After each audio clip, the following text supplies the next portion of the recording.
Assalamualaikum warahmatullahi wabarakatuh. Salam sejahtera untuk kita semua. Teman-teman yang saya cintai, sesi kali ini saya akan menjelaskan sedikit pengantar tentang bagaimana membuka hati. Saya ingin mengutip salah satu hadis dari Imam At-Tirmizi tentang hati, bahwa hati itu memiliki 4 stasiun. Stasiun terluar itu disebutnya dada, dalam bahasa Arab disebut as-sadru atau the breast dalam bahasa Inggris. Lapisan keduanya di dalamnya itu baru disebut al-qalbu, hati, the heart. Dan lapisan di dalamnya lagi yang ketiga disebut al-fuadu, inner heart, hati lebih dalam. Dan lapisan yang paling dalam, yang terdalam disebut al-lub, innermost heart, hati yang terdalam. Menarik kalau kita bicara soal hati ini, karena kalau kita bicara hati, ternyata kita tidak pernah terlepas dari 4 susunan tadi itu. Jadi kalau dada, yaitu hati terluar, itu disebut cahaya fisik. Ada orang berpakaian rapi, berpeci rapi, mau ke masjid, menggunakan sorban, sarung, dan seterusnya. Itu masih merupakan bagian yang ada di dalam dada yang disebut cahaya fisik. Kita tidak tahu yang sebenarnya orang tersebut. Karena itu masuk ke lapisan yang berikutnya, yaitu al-qalbu. Kalau sudah bicara al-qalbu, itu sudah masuk kepada cahaya iman. Maka di situ orang yang berpakaiannya baik, hatinya juga baik. Hatinya juga tulus, dia kepada orang lain juga memiliki sifat yang husnuzon, berpikiran positif. Karena dia sudah menyangkut soal di dalamnya, bukan hanya aspek luarnya. Lapisan yang ketiga yaitu al-fuadu. Disinilah sudah mulai masuk cahaya ma'rifat. Jadi kalau orang sudah mulai mengaktifkan fuadnya, maka dia telah memperoleh ma'rifat dari Allah Subhanahu wa Ta'ala. Kita tahu ma'rifat adalah pengetahuan tentang Allah. Dan orang-orang yang sudah mencapai hikmah itu adalah orang yang telah mendapatkan pengetahuan dari Allah. Karena itu ketika seseorang mengetahui Allah hanya dengan pengetahuan Allah. Sayyidina Umar radhiyallahu anhu pernah berkata, "Araftu Rabbi bi Rabbi." Aku mengetahui Tuhanku dengan pengetahuan Tuhanku. Jadi tidak dengan pengetahuan apa-apa yang aku peroleh dari selain pengetahuan dari Tuhan. Karena itu orang-orang yang sudah mencapai pada fuad, yang di situ artinya makomnya sudah pada makom ma'rifat, dia telah mengenal dan mengetahui Allah dengan ilmu Allah sendiri. Teman-teman yang saya cintai, lapisan yang paling dalam itu yang disebut lub. Jamaknya adalah albab. Di Al-Quran banyak istilah ulul albab. Orang-orang yang memiliki hati terdalam. Itu artinya dia sudah mengaktifkan lubnya, hati terdalamnya. Maka dia sudah berada pada cahaya hakikat.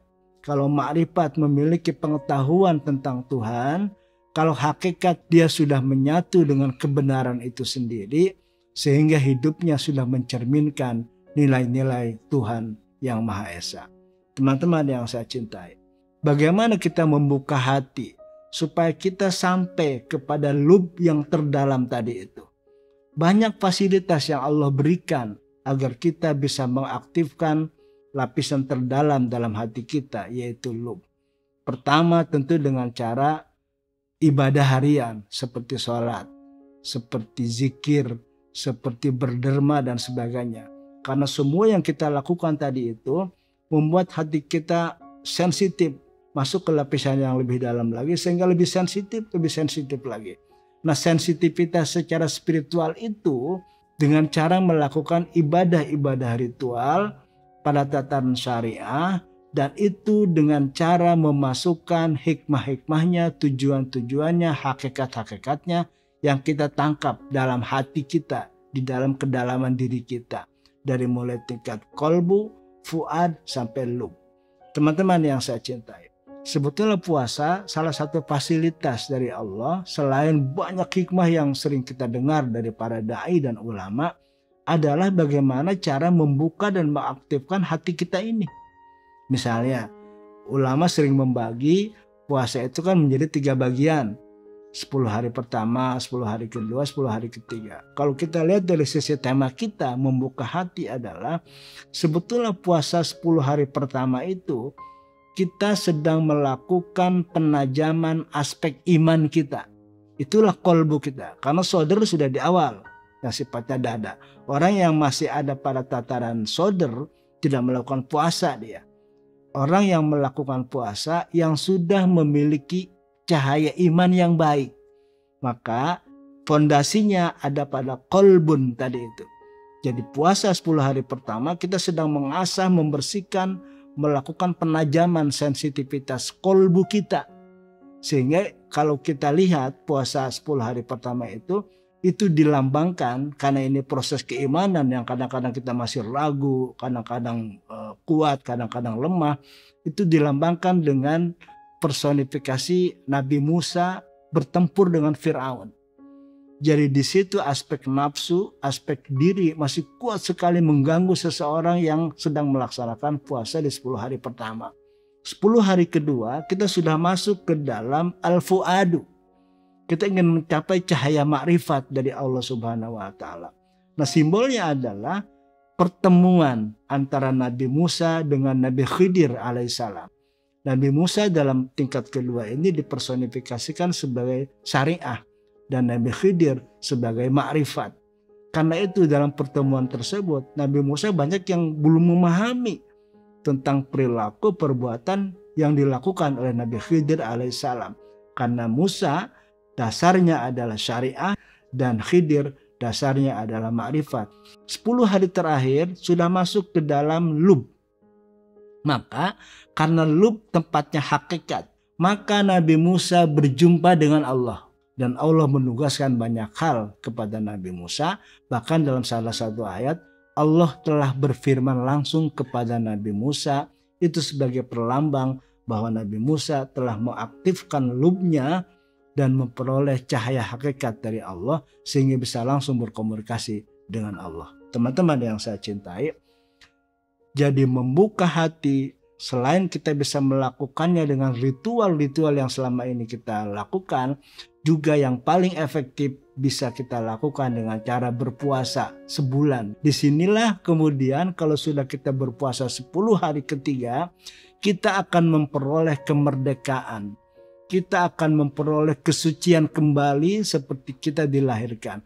Karena itu kita berhak merayakan Idul Fitri. Jadi Idul Fitri sebetulnya tidak bisa diperoleh oleh semua orang yang melakukan puasa secara biasa-biasa saja. Yang berhak melakukan Idul Fitri adalah ketika dia melaksanakan puasa sebagai fasilitas untuk membuka hati dan sudah berada pada hakikat sehingga dia terlahir kembali. Aid, dia kembali al-fitr, kesucian. Dia lahir kembali menjadi dalam keadaan suci.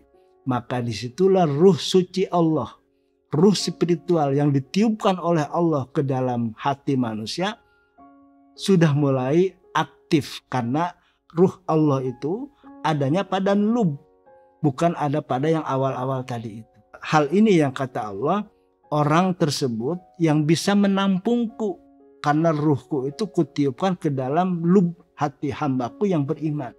Maka ketika Allah mengatakan satu hadis qudsi, bumiku tidak bisa menampungku, langitku juga tidak bisa menampungku, tetapi yang bisa menampungku adalah hati hambaku yang beriman. La yasa'uni ardi wala samai bal yasa'uni qalbu abdil mu'min. Itu maksudnya qalbu abdil mu'min itu adalah qalbu yang sudah berada pada tingkat lub. Manusia pada tingkat itulah yang kemudian Allah memberikan posisi sebagai khalifatullah fil ard, menggantikan tugas dan fungsinya sebagai pengganti Allah Subhanahu wa taala di muka bumi. Teman-teman yang saya cintai, semoga kita memperoleh apa yang diharapkan oleh hadis kursi tadi itu, bahwa kita orang yang memiliki hati yang bisa menampung kehadiran Allah Subhanahu wa taala. Saya akan akhiri sampai di sini, semoga ada manfaat buat kita bersama. Terima kasih. Assalamualaikum warahmatullahi wabarakatuh.